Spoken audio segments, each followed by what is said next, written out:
The mainstream media are losing their ever-loving minds over Conservatives finally sealing the deal and uniting last weekend right here in Alberta. And you can totally tell because they're pulling out all of their gotcha questions about any social issue that they can come up with at every single presser, like an old dirty rabbit out of a hat, scummy but predictable.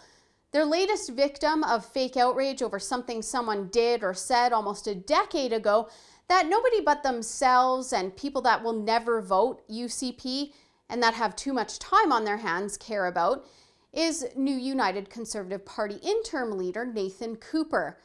This all went down at the presser where the former Wildrose MLA announced the UCP's new leadership team when CBC reporter Michelle Bellefontaine asked Cooper about his time working as a spokesperson and on a talk radio show for a social conservative group, Canada Family Action, with apparent homophobic views, and this was his response.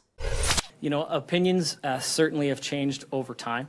That was over 8 to 10 years ago. Those statements do not reflect my views today in any capacity. I believe in an open and inclusive party for all Albertans, regardless of their race, their creed, their orientation. I think we have a great opportunity to define the conservative movement, and all Albertans are welcome and should be included in the UCP moving forward, and I unequivocally support that community. Hey, I thought that response was pretty good, acceptable. But then she went on to press him about gay-straight alliance groups in schools and parental rights in education, but Cooper didn't miss a beat. Wasn't that explanation enough for these people when Hillary Clinton and former President Barack Obama backtracked on their stances about gay marriage? Why aren't they writing articles about the NDP going from anti-oil activists to pro-oil champions of pipelines faster than Justin Trudeau changes his mind about coming to the annual Calgary Stampede? The mainstream media, you know, they could have headlined with the actual news of the day coming from a presser, but instead, they whisked away to write articles on Nathan Cooper's stance from 10 years ago. And what do they base those articles on? A piece written by Press Progress, a website that regularly publishes anti-conservative hit pieces and is a project maintained by the Broadbent Institute, founded by former NDP leader Ed Broadbent. When they first set up shop, they were open about the party maybe actually funding them to give you an idea of who they are. Now, taking a look at the actual content in this article, none of the links to what's called eyebrow-raising content and what Cooper supposedly said are functional, or you can't access the information to see or hear it for yourself. See, it says that all of the content on the original website has been removed, and that archives show that Cooper was merely pleased with hosting a guest with what are deemed controversial views. So according to that article, we don't even know what Cooper said that was so controversial. We only know what his guests and the people affiliated with this group have said. What we do know is that he was the spokesperson for a social conservative group and hosted a radio show with guests that had opinions that maybe Press Progress doesn't agree with.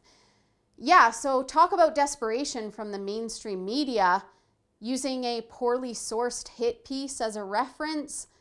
There haven't been any slow news days in Alberta this week, so there's just simply no other explanation than they're already in full campaign mode against the United Conservative Party. And today they've actually found a brand new topic to take a run at Cooper with, his stance on abortion. I guess having private religious views is super controversial. And hey, do you think the mainstream media and maybe the Alberta NDP might have a little bigotry problem when it comes to Christians? They just seem to love to get a dig in on the religious right whenever they can.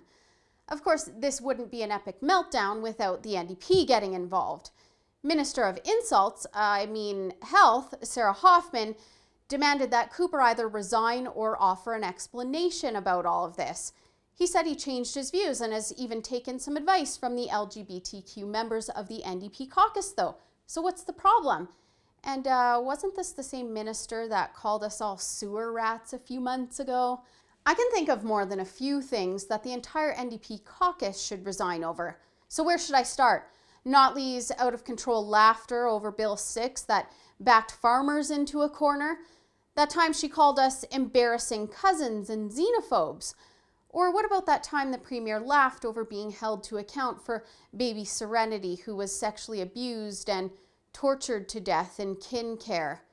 Now, tell me again how someone's comments and views from 10 years ago that they actually said they changed their mind on are relevant when we only have to take a look at what the NDP are doing right now, today. For the Rebel.media, I'm Holly Nicholas. Thanks so much for watching. If you liked that video, you might like our premium shows. For just $8 a month, you still get access to all of our free content, plus full-length commentary and news. Hit the link to check out all of the options today.